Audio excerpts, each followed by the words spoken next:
Beleza, estão vendo o slide da energia eólica? Estou vendo. Sim. Beleza, sim. Legal. Então, hoje nós vamos começar a falar sobre energia eólica. Então, eu vou tratar com vocês alguns pontos básicos, pelo menos, assim, inicial, para ter uma noção desse assunto. Aí a gente finaliza essa primeira parte do curso, que é falar sobre energia, sobre geração. E a gente começa a segunda parte, que é a parte de armazenamento. Então, hoje encerramos a parte de geração de energia renovável e sustentável. Aí, na semana que vem, nós teremos aquele evento com a empresa lá, o Daniel Yamamoto vai dar aula, mas eu vou estar presente também, tá, para vocês, aí via Teams, e hoje aqui encerramos a energia eólica, e aí começamos depois, da semana que vem, a parte de armazenamento de energia, tá? Então, vamos iniciar aqui com o nosso conteúdo. Então, gente, fazer aquela pergunta básica, né, que vocês já sabem. O que é a energia eólica?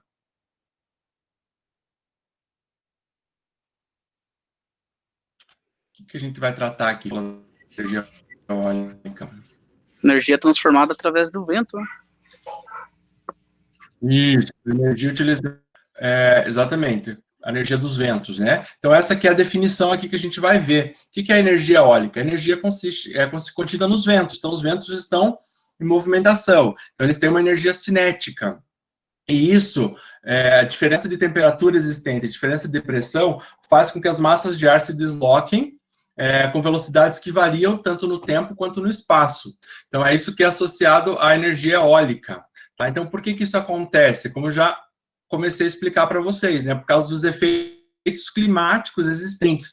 Então, aquecimento que a gente recebe por radiação solar incidente, como a gente conversou na aula anterior, o movimento de rotação e translação da Terra, assim como os efeitos de superfície. Então, os efeitos topográficos, eles são extremamente importantes. Então, dentre eles está a rugosidade do terreno, os obstáculos que podem existir, a diferença de temperatura, a diferença de pressão, são vários parâmetros que vão influenciar no deslocamento das massas de ar. Tá? Então, aqui, a gente tem uma conversão desse tipo de energia. Então, essa energia cinética dos ventos, ela é convertida em energia elétrica. Então, esse aqui é o princípio. Tá? Então, existem as turbinas eólicas, e elas convertem energia do vento em energia elétrica. Então, aqui tem um sistema básico de transformação, né? Então, chega o vento, ele entra em contato com a energia eólica, então isso é transformado em energia mecânica. No eixo ele tem um gerador que transforma para energia elétrica. Aí isso pode estar conectado com a rede elétrica, ou não, pode estar conectado também num sistema de baterias. Então é isso que acontece. Primeiro, a energia cinética do vento é transformada em energia mecânica, a energia mecânica é transformada em energia elétrica. Deixa eu só aceitar mais alguém que chegou agora. Gente, se alguém tiver um comentário também, alguma pergunta, fique à vontade, tá?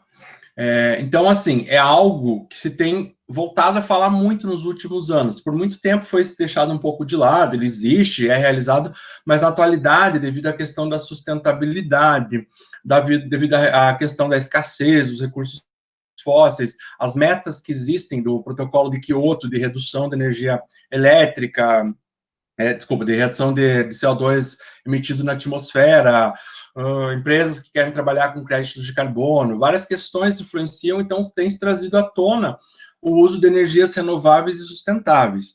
Tá? Então, por isso que essa conversão de energia elétrica do vento, ela tem sim voltado a se destacar nos últimos anos. Então, assim, é algo que tem aumentado, né, em torno de 30% a 40% nos últimos anos, ao redor do mundo inteiro, tá? Então, atualmente, esses dados que eu vou passar para vocês, eles são de 2019 e alguns de 2018, tá? Isso aqui é de 2019. Nos Estados Unidos, a capacidade atual, na verdade, atual do ano passado, porque isso aqui muda anualmente, está em torno de 97.960 megawatts, existem mais de 57 mil turbinas eólicas. Foi um aumento, assim, muito grande comparado nos últimos anos. Se nós pensarmos lá em 1990, o número era em torno de 2.472 megawatts. Então, olha a diferença, o tanto que cresceu isso, né? Então, a gente sabe que, na atualidade, quem trabalha com carro elétrico, né, vai utilizar algum sistema de carregamento, mas muito se tem falado na energia eólica também, tá? Um lugar que é forte na utilização da energia eólica é a Europa e também os países da Europa, né, e a China. Então, a Europa está, como um todo, analisando, né, entre os líderes mundiais de utilização e tem um potencial de 178.800 gigawatts. Então, é a segunda forma de energia mais utilizada na União Europeia, tá? Mas o líder mundial, no momento, é a China. Então, a China é o líder mundial desse ranking, tem o potencial de 200 mil megawatts. Tá? Agora eu pergunto para vocês, né? Estamos aqui entrando um pouco no contexto da energia eólica. Quais seriam as vantagens dessa forma de energia? Quem saberia me dizer vantagens? É de graça, né? É de graça, é só esperar que vem. É limpa. Menos poluente. Limpa, que mais? Fabiano, o que você falou? Não tem poluição, né? Alessandro, o que você falou? Sustentável. Que é de graça. De graça. E você vai participar do evento da Renault, né? Ilitada, exatamente. Então, isso aí. Vamos. O impacto ambiental é baixo, não é? Isso. O impacto ambiental é menor por uma certa forma, mas também ele pode causar algum impacto, depende de onde for. Baixa manutenção de uma forma geral. Excelente, vocês estão firmes aí no assunto, tá? Pouco impacto ambiental. De uma forma geral, o impacto ambiental é considerado insignificante, por um lado. Depois eu já vou... se consegue, num período curto, a construção. Normalmente, esses sistemas eólicos, eles são muito altos, eles são muito grandes, tá?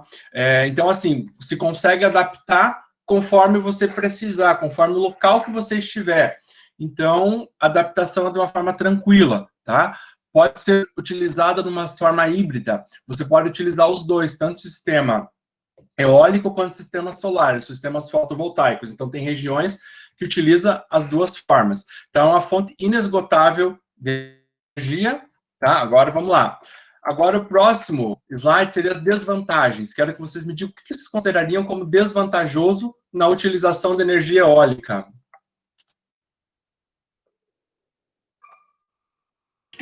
Poluição visual. Depende do vento, né? Poluição visual também, porque elas são muito grandes. Então, elas têm torres em torno de 100 metros de altura. Depende do vento. Será que seria viável colocar em todo lugar? Acredito que não. Acho que não. Não mesmo. Não. Aí teria que fazer uma análise, tá? No Brasil, tem mais na região Nordeste do que na região Sul. Existe aqui no Paraná, sim, mas assim, não é tanto, a energia solar é maior, tá? O Ceará parece que vai investir mais em energia solar agora, estamos vendo. Né? Exatamente, ele não existe, gente, existe no Paraná, sim. Não é tanto quanto em outros lugares, mas a previsão, o Hamilton que disse isso, né? Falou agora? Sim.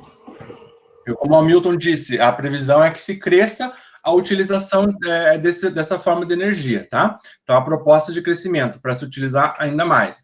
Beleza, o que mais poderia ser visto como desvantagem?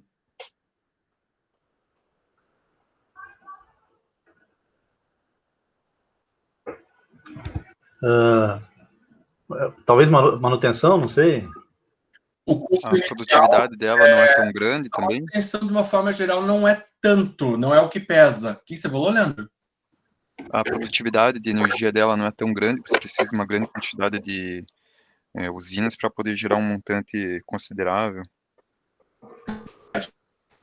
Isso aí. A construção, como foi falado ali, né, o impacto na instalação, você pode ter impactos ambientais na instalação, impacto sonoro, como o Rodinei. Exatamente, gente, essa linha aí, tá? Então, não é um sistema perfeito. Então, existe poluição visual, você pode... Claro, tem lugar, assim, que nem quando você viaja para a Holanda, né? É bonito ver aqueles moinhos e tal, mas, de uma forma geral, você pode ter todo o impacto ambiental. Então, pode ser considerado, sim, que a poluição visual. Poluição sonora, alguns são bem barulhentos, então, imagine, assim, se você tem uma região residencial perto. Isso seria meio complicado, tá? Apesar que existem alguns novos modelos... Sim, poderia ter impacto nas formas de corrente de vento, porque ali você vai ter um choque, pode ter essa mudança sim. Mas isso não é uma coisa que afete de uma forma tão significativa, ele é pouco em vista do que poderia ocorrer, né, em relação às outras desvantagens, tá? Então, se você tiver algumas, as mais antigas, principalmente, elas são muito barulhentas. Então, você utilizar esse sistema perto de uma região residencial, você pode ter alguns problemas. Então, também pode acontecer de causar interferência na comunicação. Muitas aves se acidentam, então a questão ecológica, ambiental, porque você tem aquele sistema, às vezes as aves vão lá e morrem mesmo, danificam o sistema, assim como elas podem morrer. Existe a inconstância do vento, né? Então você pode fazer algumas estimativas, mas nem sempre você vai ter aquele valor, né? Pode diminuir, pode aumentar. Então, usualmente vão se utilizar sistemas híbridos. Beleza, gente? Alguém tem mais algum comentário? Em relação ao custo, me dá a impressão que a parte mecânica da estrutura, aquela caixa de redução, etc., parece ser uma coisa assim bastante cara. É caro mesmo. Se comparar com a solar. É caro que uma fotovoltaica, mas ele se paga com o passar dos anos, assim. Entende? Então, assim, é um balanço que se faz, né? Que nem a energia solar, que a gente falou na aula passada, você tem um custo inicial, aqui o custo é mais alto, você tem um sistema maior, mais complexo, mas também você tem uma vida longa, uma vida útil bem longa desse sistema, pouca manutenção de uma forma geral, e ele se paga com alguns anos. Beleza? Mas sim, o custo não é barato. Agora eu pergunto, há pouco tempo, o que vocês acham? É uma tecnologia nova, uma tecnologia antiga? Como a solar é bem antiga, né? Bem antiga, bem antiga. Vocês saberiam dizer antiga há quanto? Acho que lá do Egito. 10 mil anos, talvez. Na verdade, assim, deixa eu ver, calma aí, Velho Oeste, antiga, isso aí. É antiga mesmo, gente, super antiga. Há relatos antigos de utilização de energia eólica desde o Egito antigo mesmo, até antes. Só que, assim, eles não são muito precisos, sabe? Não se tem muita certeza se era utilizado da forma que a gente utiliza. Mas a utilização da energia do vento, sim, já tem relatos antigos. Então, é considerado uma das primeiras fontes naturais que foram utilizados. Então, assim, já desde o início da civilização, né, já se utilizava para usar os barcos à vela, né, os moinhos de vento, na moagem de grãos, bombeamento de água, já se começou a utilizar na indústria de vidro e de ferro. Foi muito utilizada, mas principalmente depois da Revolução Industrial, se deixou um pouquinho de lado, né? Se preferiu utilizar as máquinas a vapor, depois a parte de desenvolvimento dos combustíveis fósseis, tá? Mas já aí, ó, já existem indícios do tempo da Babilônia, na China, de 2000 a 1700 a.C. Nessa época também há relatos no Egito, anterior a isso, tá? A Europa é bastante pioneira, assim, no desenvolvimento de novos modelos de moinho. Então, desde o século XII, né, a Holanda já possui 8 mil moinhos, a Inglaterra, 10 mil, tá? Então, é uma coisa muito tradicional na região da Europa, né, já é algo muito antigo, utilizar essa energia dos ventos para fazer alguma finalidade, né? Também utilizado na atualidade para purificar água, para vários processos, podem ser utilizados essa parte dos moinhos, tá? Então, eles são de vários modelos que existem, existe uma evolução muito grande. Aí, nos últimos anos, os Estados Unidos, eles investiram muito nisso, novos modelos de moinho, principalmente por uma questão de colonização. Os refugiados religiosos, eles foram morar nos Estados Unidos, nas colônias americanas. Então, eles levaram essa tecnologia e muito se desenvolveu, muito se foi patenteado nos Estados Unidos. Então, existe bastante, uma quantidade bem grande utilizada na região. Tá? Então, a questão das máquinas, né, que elas tinham vertical, elas persistiram até o século XI. Depois passou a se utilizar com eixo horizontal. Então, esse tipo de moinho, né, ele espalhou por uma forma muito grande na Europa, de uma forma geral, depois ele foi levado para os Estados Unidos por causa dos holandeses que foram colonizar a região, tá? Então, na atualidade, é uma questão histórica também. Quando você pensa na Holanda, você já tem aquela imagem, né, do moinho e tal, mas depois da Revolução Industrial, a parte dos equipamentos decaiu, mas os Estados Unidos sempre continuou investindo e crescendo nessa parte aí. Tá? Por mais assim que fosse uma quantidade menor, menos significativa do que as outras, né? Eles inventaram modelos mais simples, fossem menos pesados e mais eficientes. Hoje em dia se consegue com uma quantidade bem menor de ruído, os modelos que eu vou apresentar aqui, alguns para vocês. Então, tem esses que têm se destacado aí nos últimos anos. Tá? Então, aqui ó, a gente vai ver um modelo bem simplesinho na próxima imagem, que é o modelo de catavento de multipass. Aí, após o século, né, o motor de vapor, a tecnologia foi bem deixada de lado, mas aí nos Estados Unidos eles inventaram um novo modelo, algumas placas diferentes que eu também vou apresentar para vocês, tá? Mas mesmo assim, mesmo com essa tecnologia deixada de lado, ainda houve algum investimento em alguns lugares e alguns países. Então, como utilização de eletricidade, porque antes eles eram utilizados em pequenas situações, para fazer moagem, para transportar água, mas como energia elétrica, ele só ocorreu em 1881, que foi na Dinamarca. Aí foi construído um protótipo dessa turbina eólica e ela foi acoplada a um sistema gerador de corrente contínua. Então, essa energia foi utilizada para fazer eletrólise, para conseguir gás hidrogênio, e foi utilizada para lâmpadas nessa época. Tá? Então, a partir desse momento, começou a se utilizar para se desenvolver energia elétrica. E ela teve um grande desenvolvimento, principalmente depois da Guerra Mundial, da Primeira Guerra Mundial. Aí se retomou a utilização dessa tecnologia, muitos países começaram a ter certa carência, né, existiu aquela dificuldade de combustível, então eles começaram a investir um pouquinho mais nesse cataventos para gerar eletricidade. Aí na Rússia, em 1931, foi desenvolvido o aerogerador. Aerogerador é um termo mais técnico, então quando você pega um livro, alguma coisa, eles não chamam, né, de turbina eólica, eles chamam de aerogerador. Tá? Então na Rússia, nessa época, eles já fizeram um modelo bem mais avançado de 3 pás, de 30 metros de diâmetros e 100 kW de potência, que foi conectado a uma linha de transmissão de 6,3 kV de 30 km de uma usina térmica, que tinha uma capacidade de 20 MW. Tá? Então, aí começou a se desenvolver também essa técnica. Aí, nos Estados Unidos, também começou a se utilizar muito esse tipo de moinho com 3 hélices, tá? 3 pás, né? Tipo hélice de madeira, foi muito comum na época, com diâmetros aí em torno de 4 metros, variando de acordo com a situação. Além disso, também, depois, épocas de guerra, né, se desenvolvem bastante tecnologias alternativas, inclusive o biodiesel começou a dar um salto, começou a se utilizar bastante nessa época. Então, aí, em meados da Segunda Guerra Mundial, né, os preços do petróleo, né, ficou mais interessante. Depois da guerra, na verdade, durante a guerra, se desenvolveu novos modelos também, tanto na primeira quanto na segunda, mas depois da guerra se normalizou de novo a questão econômica dos combustíveis e deixado mais uma vez foi deixado de lado a parte das turbinas eólicas.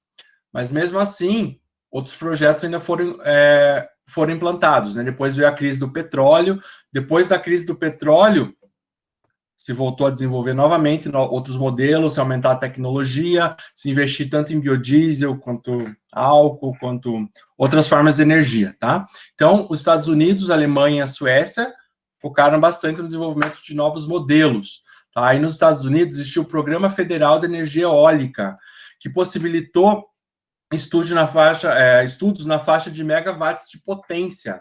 Aí veio o chamado projeto Mod 1, Mod 1, na verdade, né, que foi instalado em 1979, na Carolina do Norte. Então, foi um aerogerador, uma turbina eólica, como eu falei, é o termo oficial, de 2 megawatts de rotor de 2 pás, com 61 metros de diâmetro. Tá? Aí a NASA também investiu em projetos, participou, fizeram parcerias, eles fizeram ali o Mod 2, com diâmetro de 91,4 metros na Carolina do Norte, 79. Aí o B, 3,5 megawatts de potência, diâmetro de 100 metros, no Havaí, em 87, e assim foi. Começaram a se desenvolver novas tecnologias cada vez mais precisas, quantidades maiores de energia e sistemas menores, mais silenciosos, menores não necessariamente, menos pesados, com materiais menos pesados e mais silenciosos, né? Então, aí foi feita uma nova tipo de tecnologia que o eixo passou a ser vertical. Então, foi chamado modelo Darius, no Centro de Pesquisas da NASA, em 1970. Esse é o modelo, ó. Então, vocês veem que o eixo é diferente, ela gira de uma forma vertical, diferente do outro que era horizontal. Então, aqui é a foto do modelo que está em Quebec, no Canadá. Aí, vamos aprofundar aqui um pouquinho mais na ideia, né, da turbina eólica, então, porque é algo que tem crescido nos últimos anos. Então, como eu falei para vocês, a China tem sido pioneiro nisso e vários modelos têm se desenvolvidos. Então, de uma forma muito rápida, tem aumentado a tecnologia, se tem investido nessa área e trazido muitas melhorias em vários aspectos, tá? Então, as turbinas modernas, elas têm um custo menor, elas são mais silenciosas, são mais precisas e mais confiáveis, tá? Mas mesmo assim, o aperfeiçoamento continua, novos projetos, novas patentes, porque a evolução é muito grande da quantidade de megawatts que se utilizava no passado até o dia de hoje, assim como o tamanho deles. Então, ó, lá na década de 85, 50 quilowatts, um diâmetro de 15 metros, aí foi aumentando, ó, 30 metros, 37, 46, 70, ó, 112 metros, então são sistemas bem grandes, 4.500 quilowatts. Então, opa, acho que eu vou ter um slide aqui. Vamos ver o gráfico aqui na próxima figura, ó, mostra ali o... Alguém falou alguma coisa? Mostra ali o crescimento, tá? Então, ali, ó, no começo do ano 2000, ali, 17.400, agora, 2015, recentemente, né, 5 anos atrás, já está ali numa faixa de 432.419 megawatts. Na atualidade é uma quantidade maior, tá? Então, os países que utilizam ali, a China é predominante, os Estados Unidos, isso aí é dados de 2015, hoje em dia esses valores já são maiores, mas a tabela está mais ou menos na mesma ordem, ali, tá? Muda um país ou outro, tá? Ali nós temos o Brasil também utilizando. As instalações, elas são classificadas de 2 tipos, onshore e offshore. Quem saberia me dizer a diferença aí de instalação onshore e offshore?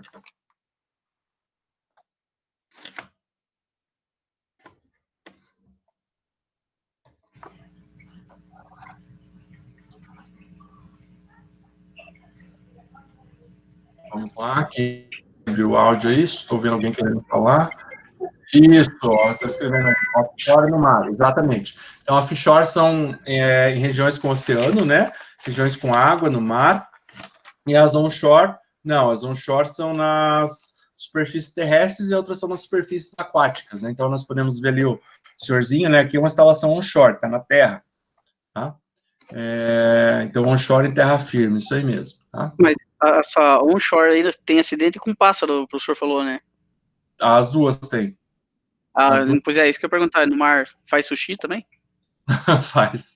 Faz sim. Então, aqui, ó, instalações offshore, né? Aqui nós temos algumas figuras. Então, a instalação offshore, essa que é a diferença, são nas superfícies aquáticas. Beleza, rapaziada, isso aí. Então, vamos lá. Vou passar para vocês também Minha pergunta, professor. Pode ali falar. Você falou em 85, né, que as APAs era de 15 metros, né, de diâmetro. Gerava 50 quilowatts. Isso, aqui, ó. 85, 15 metros e 50 quilowatts, isso. Esses 50 quilowatts é dia, hora? Quilowatt de potência, né? Então, já olha por segundo, aí não só tá a potência mesmo, a potência dela... Só potência. Aí a questão quantidade depende do teu sistema, né? Depende de quanto ele funcionar, de quanto de vento você tiver. Elas têm uma potência de 50 kW, a potência. Potência, tá. Pode ser dividido depois. Isso. Tá, vamos lá. Aqui, ó, em 2018, o mercado mundial, como é que estava ali? Tá? Então, as capacidades onshore. Então, a China em destaque, os Estados Unidos depois, a Alemanha, a Índia e a Espanha, são os 5 maiores. Aí, na situação offshore, aí a China também primeiro, Estados Unidos, a Alemanha, a Índia e o Brasil, nesse caso aqui. Tá? Então, a energia eólica no Brasil também tem um desenvolvimento, existe resolução da ANEEL para isso, lá desde a resolução 10.438 de 2002, veio a primeira iniciativa que o governo teve de impulsionar essa fonte de energia eólica no Brasil, né? Porque veio esse programa chamado Programa de Incentivos às Fontes Alternativas de Energia Elétrica, chamado PROINFA. Então, veio essa resolução incentivando a utilização desse tipo ali, né? Desse tipo de energia. Tá? Aí o que acontece? Foram vendidos 1.430 megawatts de capacidade eólica. Tá? Esse foi repassado ao consumidor pela Eletrobras. Então, a gente tem aqui um mapa na próxima figura, no próximo slide, aqui, ó, esse que é a potência elétrica no Brasil. Então, a gente vê aqui por região ali, né, o Nordeste tem bastante destaque ali. Tá? Isso é um dado de 2011, então a quantidade de hoje em dia é bem maior. Tá? Deixa eu ver aqui que eu pulei alguma coisa. Ali, em 2009, o governo federal, por intermédio, né, do Ministério de Minas e Energia, também fez isso, fez um sistema de leilões de energia elétrica. Tá? Então, a gente tem aqui o potencial no Brasil, mas uma figura um pouco mais antiga. Hoje em dia, os valores já são bem superiores. Tá? Então, a gente tem também localizações, ó, de algumas indústrias, a quantidade, quanto megawatt que eles conseguem produzir. Tá? Vamos falar um pouquinho agora sobre as características dos sistemas eólicos. Então, como vocês falaram, ele tem uma estrutura. Essa estrutura, que é grande, é caro para montar, né? De uma forma geral, ele tem alguns elementos básicos. Então, quais são esses elementos básicos? Então, aqui a gente pode ver que temos a pá de ruptor, né, o mexe do rotor com mecanismo de controle. Aí nós temos o freio do rotor, a caixa de multiplicação. Usualmente, esses sistemas, eles são controlados à distância, então existe um sistema de controle que já é bem desenvolvido, bastante utilizado, que se consegue controlar muito dos parâmetros que precisam, tá? Então tem a caixa de interruptores elétricos e o sistema de controle, né? O gerador, como eu falei para vocês, existe uma conversão de energia cinética e energia mecânica, e de energia mecânica para energia elétrica. Aí tem o sistema de orientação, tem torres, que eles podem ser cilindros, podem ser na forma de treliços, e esses sistemas podem estar conectados à rede. Então, aqui, basicamente, algumas das informações, tá? Então, assim, são muitos fatores que vão influenciar a circulação dos ventos. Então, assim, a formação ela vai ter várias causas, o aquecimento, a diferença de temperatura, como a Terra roda, a influência dos efeitos térmicos que existem na atualidade. Os ventos, eles são classificados ou como ventos de circulação global ou local, que eles são funções ali da variação de pressão, temperaturas, as densidades, por causa do aquecimento desigual que existe na Terra, né, e da radiação solar, como eu já citei para vocês ali, tá? E também varia do período do ano, né, então isso não é constante o ano inteiro, esse valor tem que ser estimado, ele pode ser estimado e calculado, mas tem época que você vai conseguir mais ou menos ali. Então aqui na figura a gente pode ver um pouquinho no próximo slide aqui o deslocamento dos ventos, né, então vem a radiação, isso gera gradiente de temperatura no planeta, associado a outros parâmetros que vão influenciar os meus sistemas. Então, são vários parâmetros que têm que ser levados em conta, assim como a velocidade dos ventos, se estiver próximo à superfície da Terra, são os parâmetros terrestres topográficos que vão influenciar, tá? Então, de acordo aqui com o próximo slide, ó, então, a velocidade e a direção dos ventos,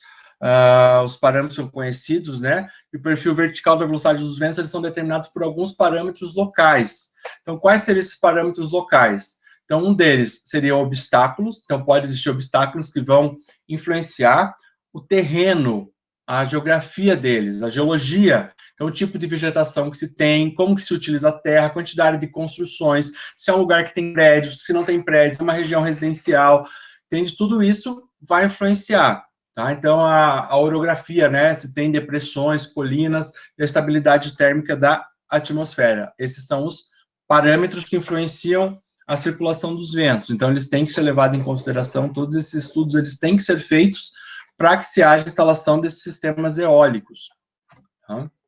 Então, para se fazer um projeto, essas condições elas devem ser conhecidas. Você tem que conhecer o local, tem que analisar os mapas topográficos, dados obtidos em satélites ou visitas nos locais, né, que vão ser instalados. Então, isso é necessário, isso é importante, tá? A variação é diferente na altura se você está aqui embaixo, mas você tem uma coluna de 100 metros, uma torre de 100 metros, é diferente a velocidade do vento. Aqui nessa região, é uns 100 metros para cima, tá? Então, essa altura, ela vai influenciar na avaliação. O tipo de turbina, cada perfil, cada região vai ter uma característica diferente para escolher um modelo de turbina. Aí tem que se conhecer a velocidade média, a densidade do ar, né, a questão de turbulência, se o modelo pode ser considerado como laminar ou turbulento. Então, são várias características que têm que ser avaliadas. tá? Então, se mede a velocidade dos ventos pelos chamados anemômetros, que conforme eles fazem rodar ali, conforme o número de rotações e o diâmetro das pás, a velocidade do vento ali. Então, é utilizado dessa forma. Então, as colunas, elas têm vários anemômetros, você tem uma diferença, um perfil diferenciado na altura. Tá? Então, você faz essa estimativa da correção do vento conforme a altura. Então, são equações matemáticas que também podem influenciar, essas leis matemáticas são utilizadas para representar o perfil dos ventos. Então, são duas que são bastante utilizadas, a chamada lei de potência e a lei logarítmica. Tá? A primeira que a gente vai ver aqui, ó, é a lei da potência. Então, como que o anemômetro vai calcular a velocidade do vento? Então, usualmente você vai tirar uma relação, né, existem outras, mas essas duas são bastante fornecidas pela literatura. Então, essa equação aqui, primeira, é conhecida como lei da potência, que é V igual a VR, abre parênteses, H divididos por HR, elevado a N. Esse V é a velocidade do vento na altura que você tem o sistema. Mas você utiliza uma referência, você tem o seu sistema em vários pontos fazendo medidas. Tá? Então, o VR é uma medida numa altura que você pode utilizar como tua referência. Tá? Então, você conhece que numa altura mais baixa, você quer saber numa região maior, tá? O H é a altura desejada, e o HR é a altura da tua referência, que você tirou a tua velocidade de referência. E esse N é um expoente da lei de potência e de rugosidade, que ela depende de algumas características do terreno. Conforme a gente vai ver, esse é um valor tabelado, então você pode tirar algumas conclusões aqui. Tá? Então, conforme você vai ter a tua superfície aqui, ó. Por exemplo, se a superfície for lisa, um lago ou oceano, o N, 0,10. Se for uma grama baixa, 0,14. Uma vegetação rasteira, até 0,3 metros, ou com algumas árvores ocasionais, 0,16. Arbusto, uma região com arbustos e árvores ocasionais, 0,20. Árvores ou construções ocasionais, 0,20 a 0,24. E áreas residenciais, um valor que varia de 0,28 a 0,40. Então, esse N é o parâmetro que é utilizado... Opa! Não é o que está acontecendo isso. Deixa eu voltar aqui.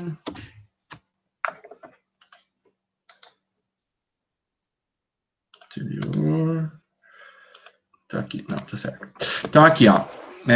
Esse N nessa equação aqui, ó, é a característica do solo. Então, você vai ter uma velocidade numa altura de referência, você vai ter a altura que você conhece, que você quer estimar, ou que você quer calcular ali a tua velocidade de vento. Tá? Então, da mesma maneira, só um pouquinho que eu acho que sumiu um slide aqui.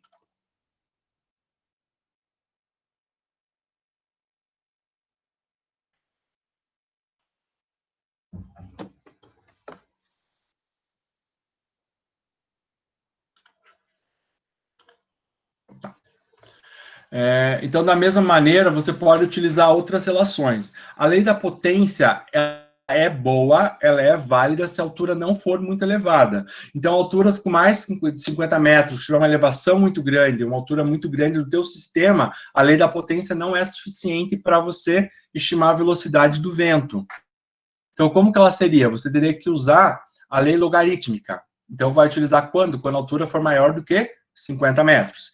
Então, a velocidade é função da altura Z. Então, aqui Z é a altura. Beleza? Esse Z0 aqui, ó, é o comprimento da rugosidade, que é uma característica do terreno. O Kc é a constante de von Karman. Aqui, nesse caso, ela vai ser utilizada 0,4. Então, 0,4 dá uma boa estimativa para você calcular a velocidade do vento. E o V0 é um parâmetro chamado velocidade de atrito, que é relacionado com a tensão da superfície e a massa específica do ar. Então, aqui nós dois modelos de equações que podem ser utilizados para calcular a velocidade do vento, né, que chega ali na turbina, só que se a altura for muito alta, a primeira não vai dar um resultado bem preciso, tá? Então é melhor utilizar essa segunda. Existem outros parâmetros, existem outras estimativas, outras formas de se estimar a velocidade. Então aquele parâmetro Z0 ali, ó, o Z, que está em cima do logaritmo neperiano, LN ali, o Z é o valor da altura. Esse Z0 é um parâmetro da rugosidade, tá? Que vai depender do terreno. Então, ó, se for liso, gelo, lama, 0,01. Mar aberto e calmo, 0,20. Mar agitado, 0,50. E assim vai. Então, você tem aqui os valores que são tabelados. Agora, você também pode calcular a energia cinética conhecendo a velocidade do vento. Por quê? O que nós vimos ali?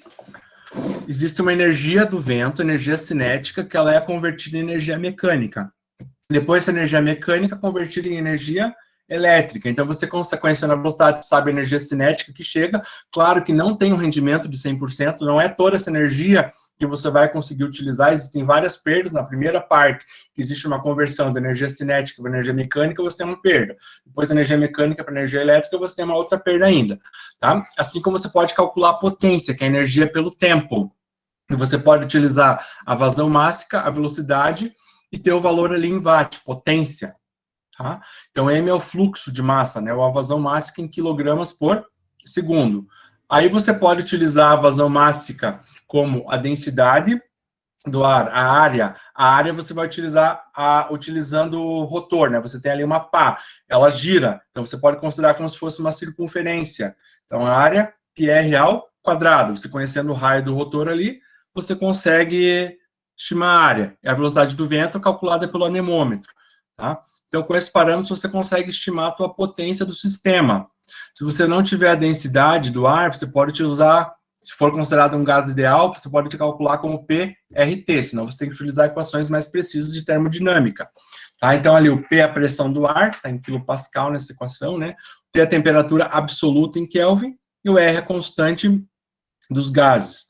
Tá? E algumas condições padrões que você pode considerar, porque às vezes o valor vai ser bem perto disso também. Se tiver uma temperatura de 15 graus e 1 atm, a pressão atmosférica é 1 atm ao nível do mar.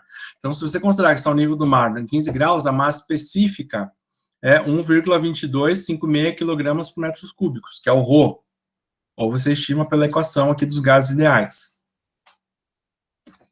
Então, vamos aplicar um pouquinho aqui, ó. Vamos fazer um exemplo bem simplesinho aí.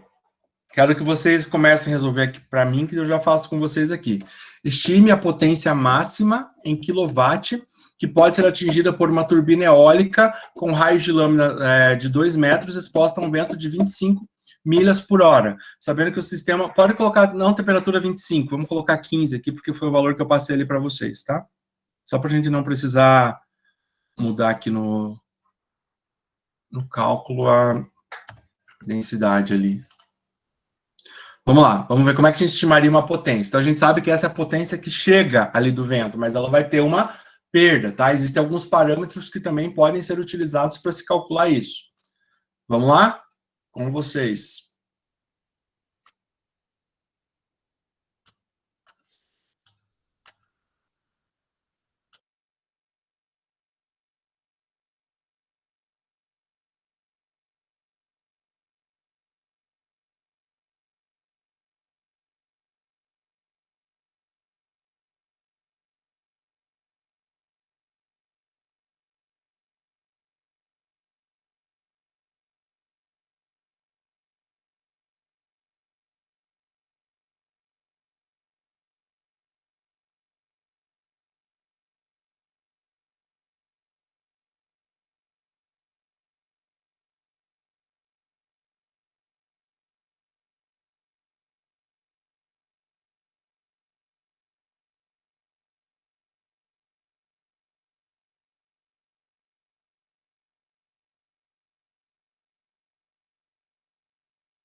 E aí, rapaziada, como é que tá aí?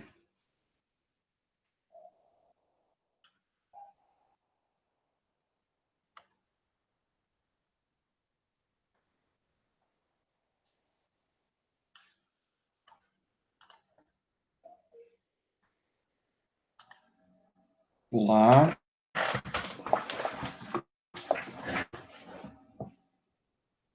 Toque, toque. Deixa eu chamar aí. Hamilton, cadê você?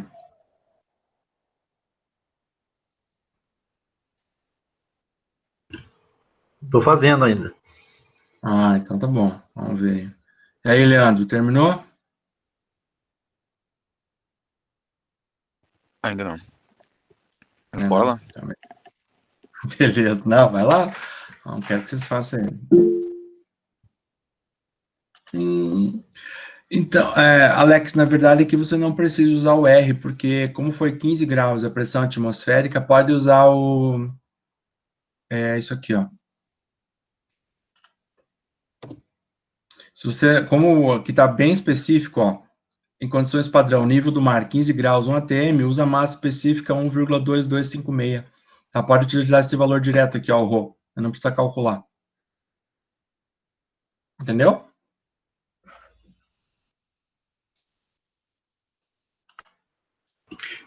O estranho é que na sua apresentação tá 15 graus, né? E no slide, que pelo menos que eu acessei aqui, tá 25 graus. Não, eu falei que eu ia mudar.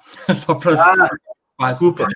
Não, eu estava 25. Não, Uhum. deixa eu 15 para ficar o caminho mais curto para vocês. Ah, tá, eu não prestei atenção. Desculpa, Não, valeu. fica tranquilo. Muita informação, né?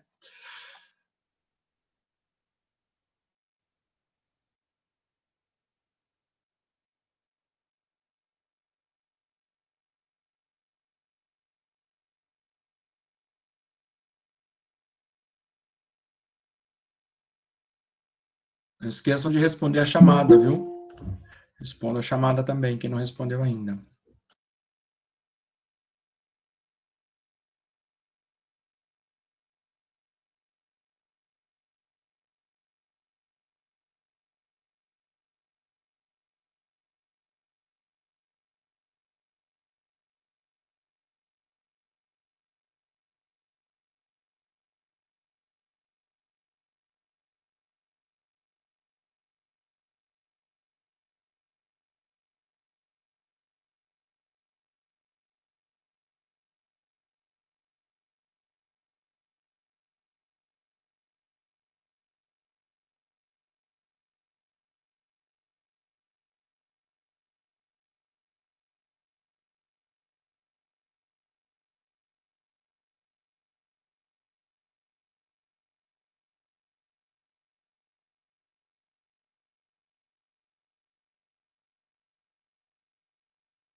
E aí, mais alguém chegou em resultado?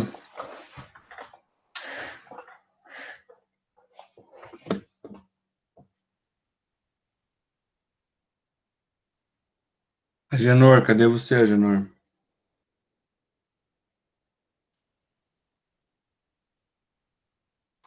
Opa, tô calculando aqui ainda. Beleza.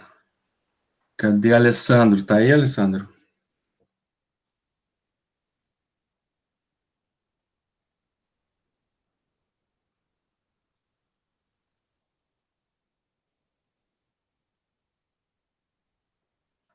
Guilherme, cadê você?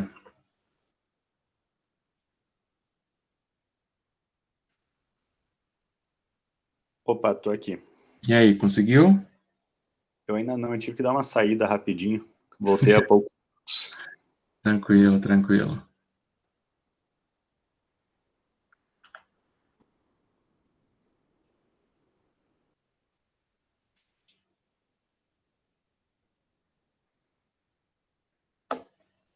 Rodinei Toyama.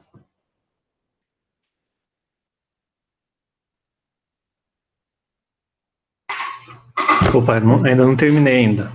Não? Beleza. Aquele A da fórmula Área. é a área da varrida pela pá, no caso. Isso, Opa. exatamente. Exatamente. Uma área circular. Uhum.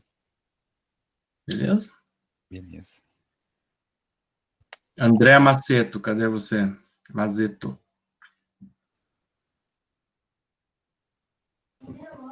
Tipo, professor, E aí, conseguiu fazer? ainda estou na lida.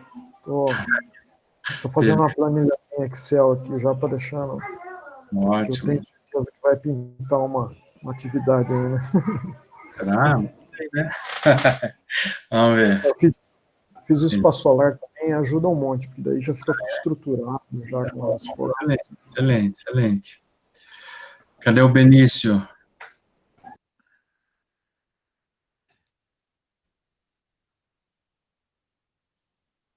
Benício, cadê você? Oi. E aí, fez?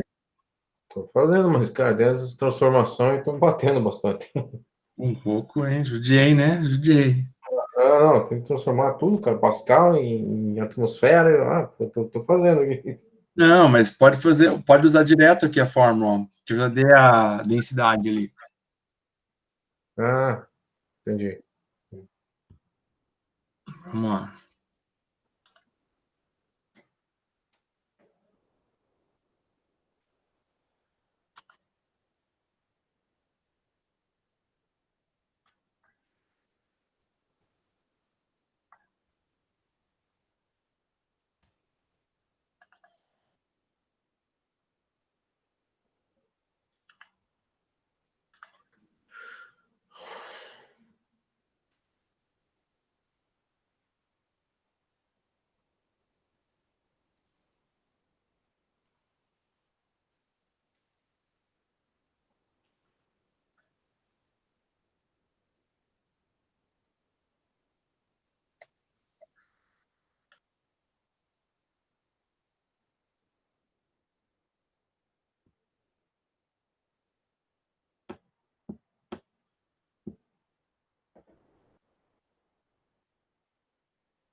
Deu 10,7 kW.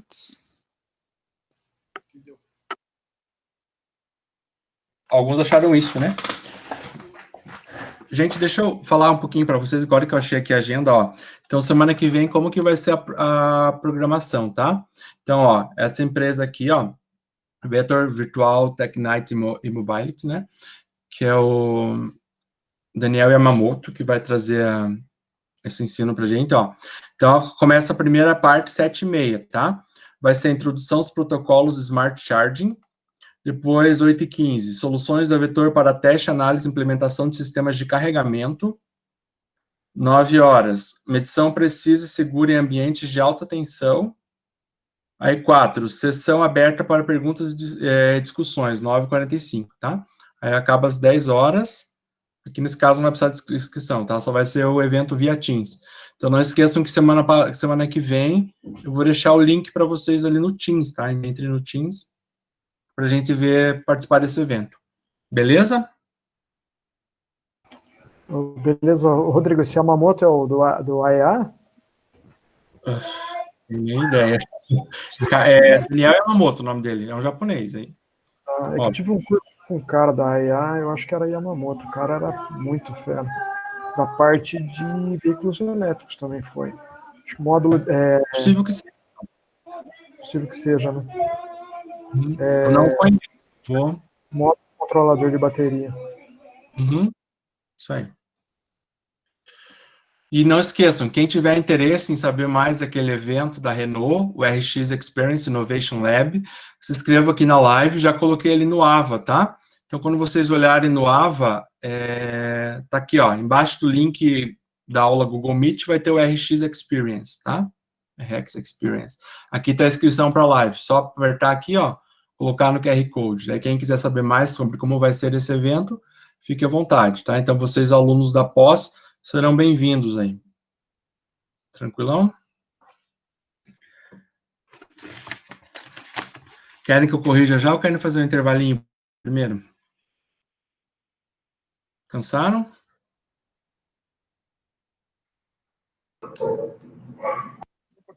Corrija aí, eu acho que vale a pena.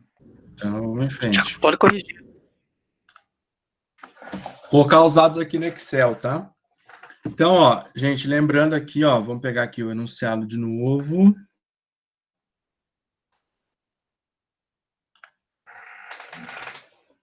Ó, estimar a potência máxima em quilowatt. Máxima porque, claro, isso é a energia que vai chegar ali, né? Então, você já foi dada a velocidade, deu que a lâmina tem um raio de 2 metros e a velocidade de 25 milhas por hora. O sistema se encontra ao nível do mar, pressão atmosférica, temperatura de 15 graus. Então, o que a gente sabe, ó? Primeiro era 25, não esqueça, eu mudei para 15 só para facilitar a vida de vocês, tá? Então, sendo 15, a gente já tem o Rho aqui de 1,2256 kg por metros cúbicos. Então, vamos colocar aqui, ó, densidade, ó, 1,2256. O raio, 2. Beleza. E a velocidade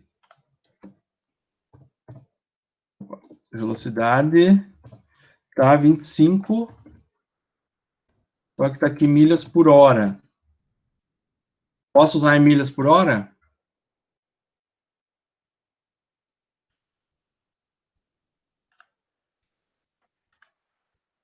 Metro por segundo, não? Metro por segundo. Porque a unidade é watt. Watt é joule por segundo. Joule é tudo no SI, tá? Então tem que estar em metro por segundo. Como é que eu converto?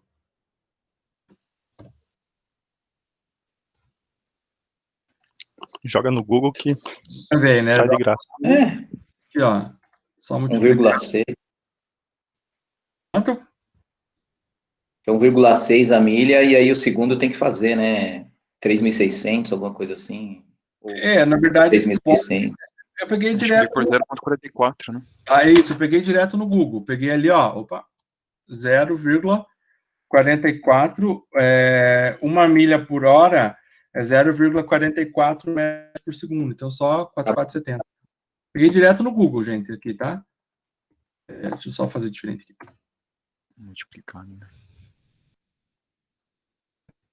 É o fator de conversão, tá? Peguei no Google, direto, tá? Então, só pegar o 25, multiplicar ali pelo fator de conversão. Beleza, a nossa velocidade que a gente vai utilizar é 11,175. Na equação, se a gente olhar aqui, ó,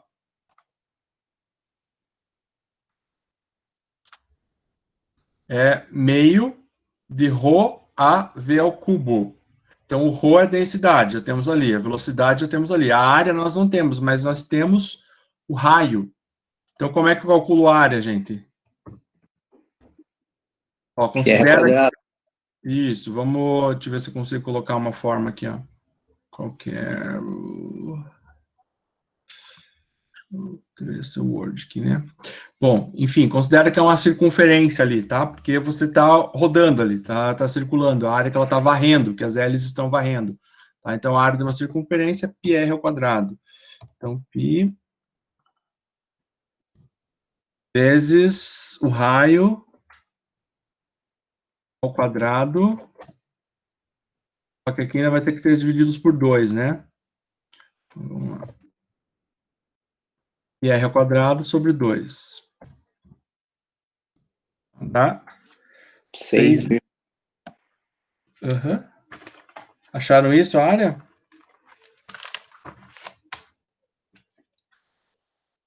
Beleza, gente? Metros quadrados. Agora, isso. Tá. Agora, potência P é o produto ρ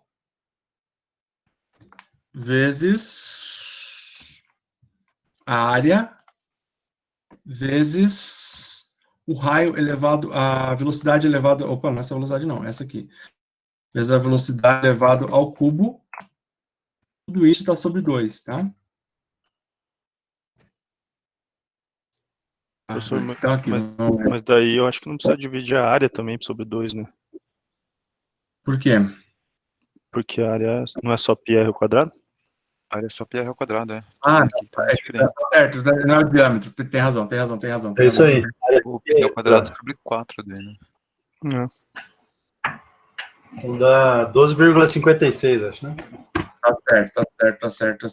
Foi mal, gente, aqui, ó, tá certo. Tá? Então, quanto que deu a área? Opa, não é que não. Quanto que deu a área aqui tem que tirar por 2, porque é πd ao quadrado sobre 2, não é o diâmetro, é sobre 4, na verdade, né? É o r sobre 2, então tá certo. Certo aqui, ó. A área πr ao quadrado, 12,57, e a potência é o vezes a área vezes a velocidade ao cubo. E isso tudo sobre 2. Beleza? Acharam isso? Deixa eu ver se eu errei alguma coisa aqui. Pi 11... Ah, usei o valor errado aqui, né?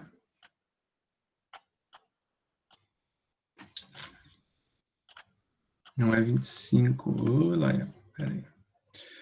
É o B... É o D... 4. Então, deu isso aqui, certo? 10.746. Isso? Qual que é a unidade que está aqui? Watt-hora. Só watt, que é a potência. É watt, desculpe. Então, divide por 1000 para ter em quilowatt, tá? Então, esse valor ali, barra 1000, é quilowatt, tá? Então, deu 10,7 quilowatts. Então, cadê o Fabiano que perguntou aquela hora ali? Fabiano tá aí? Tamo aí. Então, você lembra que você perguntou lá o que era quilowatt? É isso aí, a potência, tá? É só a potência. Não é ainda a quantidade que vai estar sendo gerada, é a potência do sistema ali, que ele precisa ter, tá? Nesse caso ali. Beleza. Entendido. Só que, claro, né, tudo que você calcular ali, ele vai ter sempre uma perda, porque essa velocidade está chegando na pá da turbina, só que ele não tem uma eficiência de 100%, certo? Então, você tem que estimar a eficiência e adequando ali para o teu sistema, tá? Então, bem simples aqui, aplicação de fórmula bem direta. Deixa eu só fazer uma pergunta. Qual que é a unidade da densidade que a gente usa? Quilo por metro cúbico? Isso, porque assim, ó, o que você tem que pensar? Você tem watt. Watt é joule por segundo. Certo. Joule é de unidade de trabalho, ó, força vezes distância, Newton vezes metro. Newton, quilograma, massa vezes aceleração, né? Vezes metro por segundo ao quadrado. Então tem que estar tudo na unidade do SI. Então, a unidade do SI, distância metro, tempo em segundo, ali a densidade de massa por volume, massa em quilograma. Então, a densidade tem que ser quilograma por metro cúbico. Ok. Se tiver outra unidade, você tem que ajustar ali. Corrigir. Uhum. Joule é Newton metro. Isso, joule é... Newton por metro quadrado, né? Newton é massa vezes aceleração, que é quilograma vezes metro por segundo ao quadrado. Beleza? Então, vamos lá aqui, finalizar.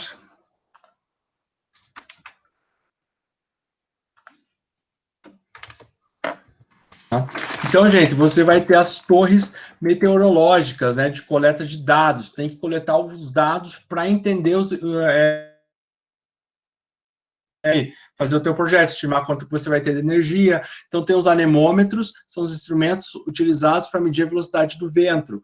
Você tem que medir a direção do vento, tá? Alguns sistemas, eles são bidirecionais, tá? Eles conseguem funcionar. Tem que medir a temperatura do ar, a pressão do ar. Então, tem um sistema de armazenamento e coleta de dados, tem um sistema de controle, isso é automatizado, a pessoa não precisa estar lá para fazer tudo isso, tá? Então, são alguns dos parâmetros. Então, isso afeta no custo, né, do teu sistema, da tua torre, além dela ser elevada, mas ela se paga, né, com o passar do tempo. Tá? Então, também tem essa questão que a pessoa tem que ter um investimento, a empresa que fizer isso. Tá? Mas tem muitos benefícios que são oferecidos para se reduzir, né, as formas tradicionais de energia. Tá? Então, existem benefícios, existem favorecimentos que podem existir às empresas que adotarem por esse tipo de sistema. Tá? Aí os sistemas, eles podem ser classificados de diversas formas. Você pode ter o teu sistema diretamente ligado na rede, a mesma ideia do painel fotovoltaico, como vocês já entenderam ali. Né? Se você tiver um lugar remoto, você pode utilizar o teu sistema direto, né? Você vai ter que ter associado a um banco de baterias, né, de uma forma geral, ou você vai ter a limitação de só utilizar quando tiver vento, ou você pode ter um sistema interligado à rede elétrica. Muitas vezes você vai ter um sistema híbrido, tá? Então, o sistema ele vai injetar, você não vai utilizar essa energia direta, você vai utilizar a energia da rede, mas você vai estar injetando energia na rede. Aí é um saldo que é feito, o quanto você injetou e o quanto você utilizou. A mesma ideia do que a gente viu anteriormente. Então, essa aqui é a ideologia básica. Nossa, tem muito equacionamento dessa parte de energia eólica. Se alguém quiser conhecer mais, eu indico alguns livros ali também, alguns materiais, alguns artigos, tá? Mas hoje eu queria que vocês tivessem basicamente uma noção. Aí eu coloquei para vocês hoje uns exercícios para vocês fazerem e me entregar. Como semana que vem a gente tem a palestra, tá? Então vocês têm a aula de hoje para a gente fazer, eu vou estar aqui online com vocês, caso vocês estejam se batendo para fazer. Então, hoje até o final da noite. Tem mais semana de 21, pode entregar lá até o dia 28. Tá? Que daí semana que vem, no dia 21, nós vamos ter aquele evento. E dia 28 vocês entregam e a gente começa um novo assunto, que é o sistema de armazenamento de energia. Então agora vamos fazer assim, ó, vamos tirar um intervalinho, né, de uns 15 minutos para a gente dar uma respirada. Então, ó, 8h40, 8h50, 8h55 a gente retorna. Aí vocês começam a fazer as listas e eu vou ficar aqui tirando dúvida de vocês. Tá bom? Perguntas, gente? O exercício já está liberado lá? Está liberado já para vocês lá no AVA. Eu vi aqui que tem, né, o link da aula, tudo bem, os PDFs, a gente está tranquilo, né, que foi da aula de hoje, para as fórmulas, os arredondamentos. Uhum. Mas eu ainda não encontrei o... Cadê, ó, atividade online, 14/9. Está debaixo dos slides. Eu cliquei, mas não apareceu nada de pergunta, só fala que é uma atividade, mas aí. Só fala status de envio, daí não tem algumas informações, mas não tem nenhum link. Então deixa eu ver aqui o que tem de errado.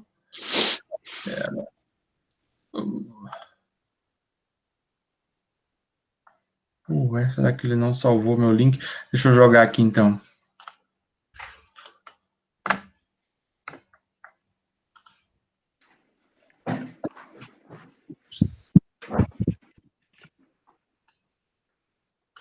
Pode fazer direto no Excel, né? Pode. Ó, deixa eu jogar aqui, peraí.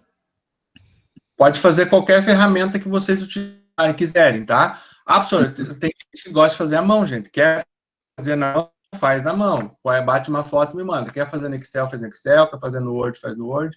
Pode fazer onde vocês quiserem, tá? Deixa eu só copiar aqui que eu acho que não salvou.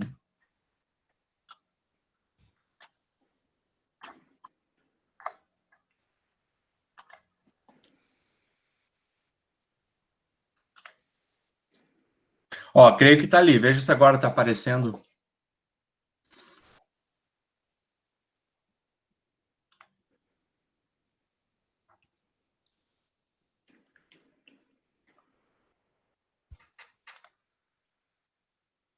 Apareceu já. Show. Então, vamos fazer assim, pessoal. 15 minutos de intervalo, ó, 8h40. Então, 8h55 a gente volta, entre 8h55 e 9 horas. Aí podem começar a fazer. Quem quiser fazer já, não quiser parar, pode começar também, tá? Então, eu volto daqui 15 minutos. Aí eu vou estar auxiliando vocês, no que vocês estiverem com dúvida. Tá bom? Beleza. Não esqueça, pode fazer onde quiser. Excel, na mão, no pé. Faz aí, do jeito que você quiser. Beleza? Até daqui a pouco.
Boa noite.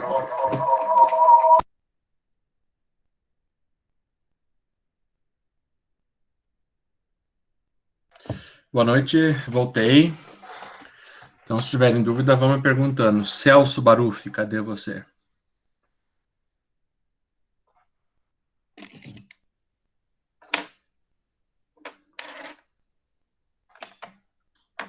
Ainda não voltou. Não, então tá bom. Eu tenho uma Então, fique à pergunta. vontade. Para calcular Pode o fazer.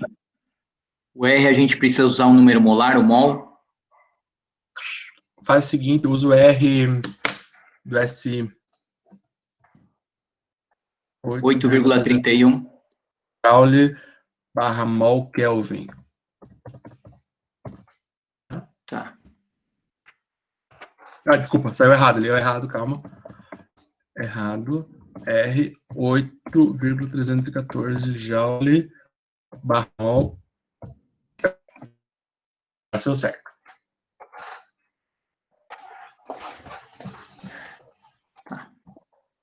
Joule mol Kelvin. E esse aí pode colocar direto na fórmula. Isso, exatamente. É, porque a pressão tem que ser quilopascal, né? Uhum. Só cuidado com a unidade ali, tá? Porque... Peraí, qual exercício você está fazendo primeiro? É, o primeiro. Deixa eu ver. Eu não dei a densidade direto. Não. Não?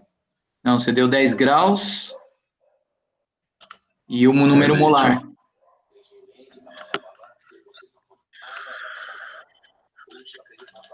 Deixa eu ver aqui. Nem me lembro o que eu passei para vocês. É mais ou menos igual ao exercício anterior, só que com 10 graus. Não é grama mole, desculpa. É direto a densidade ali, tá? Só corrijam ali no primeiro. Deixa eu até corrigir e já substituo ele, se for o caso. É quilograma por metro cúbico, ele não é a massa molar do ar. A massa molar do ar é diferente, ali, o valor. Tá? Deixa eu corrigir aqui, então...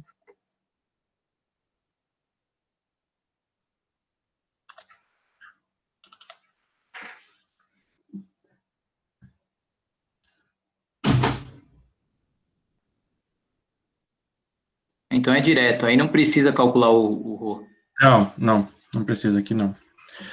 Quilograma por metro cúbico.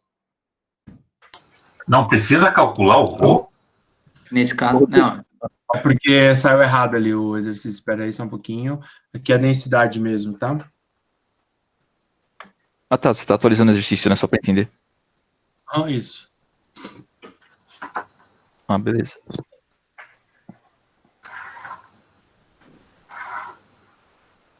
Seguir. Deixa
eu atualizar aqui.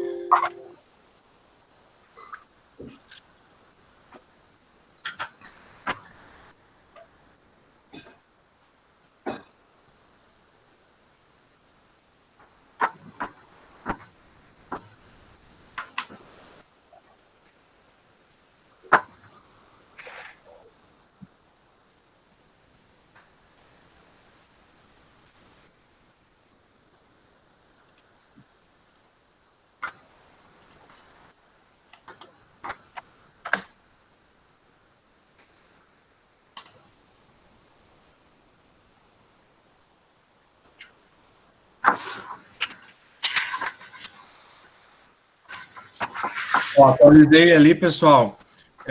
Só o exercício, o primeiro ali não precisa, não era a massa molar do ar, tá? A massa molar do ar, ela é 29, mais ou menos, assim. Ali aquele valor da densidade direto, tá? Desconfiei. Então, corrigir beleza, bom que desconfiou, tá bom de noção aí. Foi bem parecido com o exercício que a gente fez, né? 10.4, um pouquinho, mudou a temperatura só um pouquinho, na verdade. Exatamente. Uhum.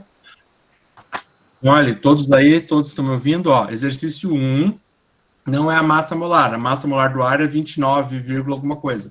Tá? Então, mais ou menos, é uma média ponderada entre os componentes. Oxigênio, 16, daí vezes 2, 32, né? E assim vai. Então, a massa do ar é mais ou menos 29, aproximadamente, tá? Aquele valor que eu dei é direto à densidade. Ele é bem fácil, bem igual esse primeiro exercício que a gente fez. Eu já corrigi lá no AVA, então quem já baixou, só corrija ou só se liga ali que o primeiro tem a densidade, não a massa molar. Beleza, gente?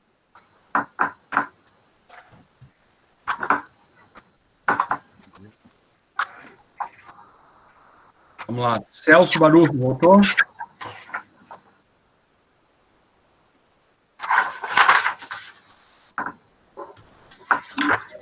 Oi, professor. Então, tô aqui, mas eu não entendi nada desde o começo aqui, sabe? Eu tô fazendo as fórmulas, daí agora eu peguei que você comentou que você mudou a massa. Vamos ver ali. O primeiro... Deixa eu pegar o exercício de novo, peraí. Eu baixei de novo. Qual que é o item que você mudou? Só a massa molar. Eu pus uma densidade lá, um Rho. Aquele M12466? Não é M, é o Rho. Aquele lá. Ah, aquele ali já é o Rho. Então, aqui, ó, vamos lá, deixa eu compartilhar aqui minha tela. Eu faço papel no negócio, então não consegui pegar teu cálculo lá no Excel. Pera aí, vamos fazer aqui, ó, pera aí, deixa eu só apresentar a tela, iniciar a transmissão.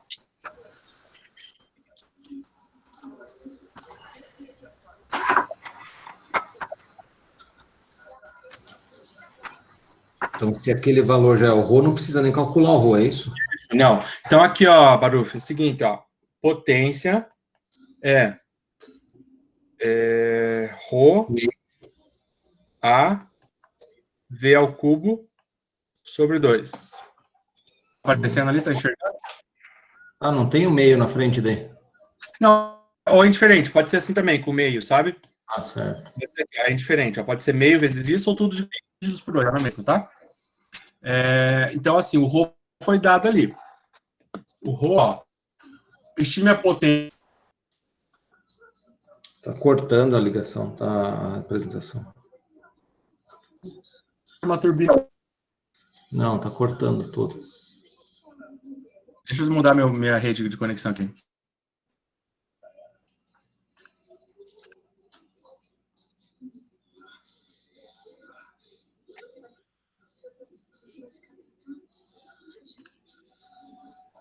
Beleza. Tá cortando ainda, Celso? Não, voltou. Agora voltou. Ah, eu troquei minha rede aqui, daí acho que assim é melhor. Então, ali, ó. O que você tem nesse primeiro exercício? Ele é bem parecido com o que a gente fez, tá? O Rho é 1,2466 quilogramas por metros cúbicos. O raio é 2. Então, a área, πr ao quadrado. Sim. Π vezes 2 ao quadrado. É o mesmo valor que a gente obteve ali, tá? A velocidade é 25 milhas por hora, mas é o mesmo valor que a gente utilizou ali. A conversão deu... Deixa eu abrir aqui no meu Excel. 11,176 metros por segundo. Isso, então 11,175 metros por segundo. E a área dá 12,57 metros quadrados. Então, você só substitui aqui, ó. O Rho tá aqui, ó. A área tá aqui. Sim. E a velocidade eleva ao cubo e coloca ali. Aí você acha a potência em watt. Ah, porque antes eu estava embaralhado ali calculando o Rho, mas eu não entendia nada do negócio. Ó, se você precisar, deixa eu só ensinar então como é que se calcularia o Rho, só se você, caso você tenha interesse de aprender, né? Ó, potência dada em watt, aí divide por 1000 para ter quilowatt. Uhum. A massa molar do ar, ela é a seguinte, ó. a massa molar do ar, ela é aproximadamente 29, tá? Gramas por mol. Isso aqui é a massa molar. Então, aqui, ó, o Rho é PMRT. Tá? Então, como é que você teria que fazer aqui? Ó? A temperatura é 10 graus. Tem que transformar para Kelvin. Só 283,15. Isso, só soma 10. Isso aí mesmo, aí 273,15. Tá? 283,15, ele é o Alessandro que falou, né? A massa molar é 29 gramas por mol. Tá? Só que assim, ó, o que tem que cuidar aqui? Porque você não quer em grama, você quer em quilograma. Porque a densidade é quilograma por metro cúbico. O R, 8,1314 joule, mol, Kelvin. A temperatura está em Kelvin, a massa molar do ar é 29 e a pressão é a pressão atmosférica. Ao nível do mar, a pressão atmosférica é 1 atm. Alguém sabe a unidade que tem que usar? Quilopascal, tá ali, né? Isso, na verdade, assim, você tem que usar em Pascal, quilopascal, tá? Então, é 1,013 vezes 10 à quinta Pascal. Aí, como que você vai fazer aqui, ó? Substituiria, se for necessário fazer, né? Mas não precisa. Põe a pressão, ó, 1,013 vezes 10 à quinta, vezes a massa molar, 8,314, divididos por R, 8... Não, massa molar não, desculpa. A massa molar é 29, divididos por 8,314, vezes a temperatura em Kelvin, que é 283,15. Só tem um detalhe aqui, ó. Quando você utilizar aqui, ó, o R, Joule, mol, Kelvin, você vai cortar o Kelvin da temperatura com o Kelvin do R, tá? Aqui a massa molar é grama por mol. Você vai cortar o mol com o mol. Só que vai ficar 1 grama ali. Você não pode usar em grama. Você tem que achar em quilograma, porque você quer achar no SI. Então, assim, você sabe que 1 quilograma tem 1000 gramas. Você ainda tem que dividir por 1000, ou multiplicar por 10 a menos 3, para achar certa unidade, tá?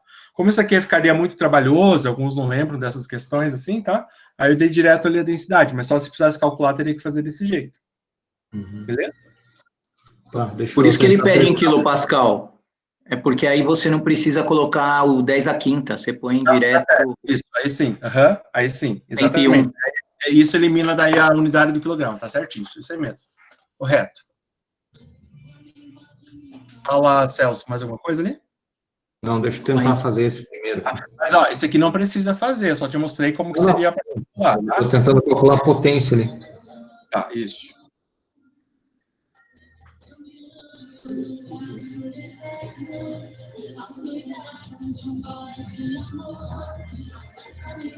Olha o filho aí, Celso, para ajudar ele.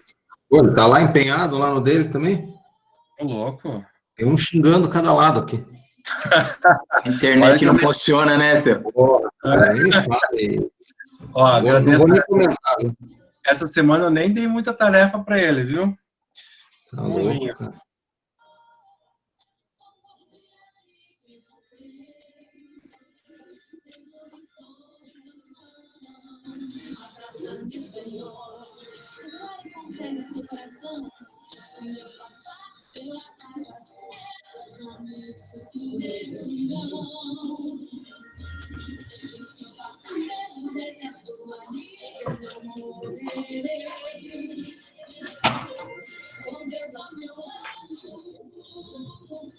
Ô, professor, o que é o W mesmo? Na fórmula? Não, o W não é da fórmula, Celso. O W é a unidade, é watt. Ah, porra. Por isso. É que essa fórmula vai ser calculada em watt, tá? Watt, só unidade. Então, a W... Watt.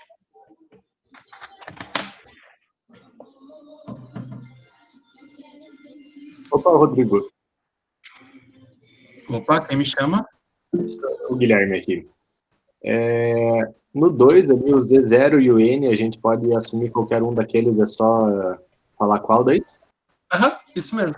Tá? Deixa eu só lembrar qual que é o exercício 2. Só assim, ó, tente usar alguma coisa parecida para os dois, sabe? Porque assim, você tem várias condições de solo. Eu quero que você compare a velocidade calculando por um método e pelo outro. Agora, se você para um neve, para outro floresta, é muito diferente, entendeu? Tente usar um parâmetro que seja assim da mesma linha ali, mesmo, mas pode escolher qualquer um, tá? Beleza. Obrigado. Verdade, André. Tá baixo, né? Deixa eu pôr ali um carregador. Valeu. Falou.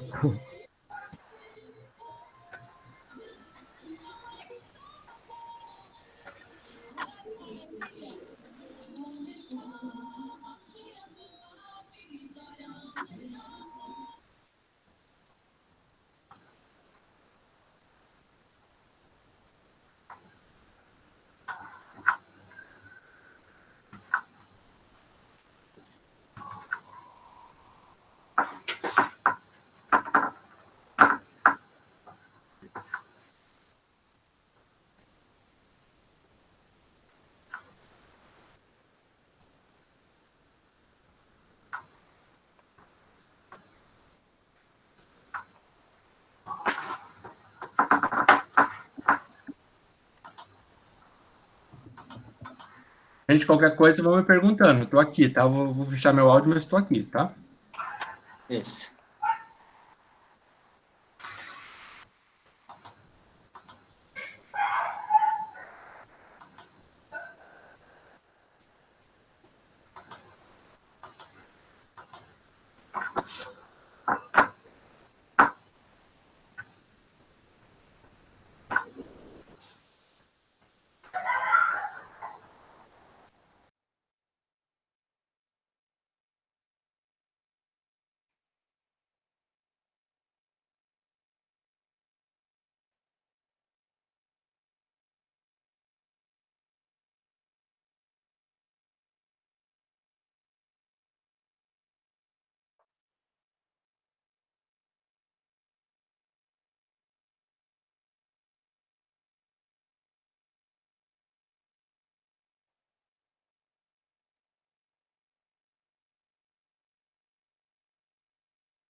Rodrigo, no segundo exercício,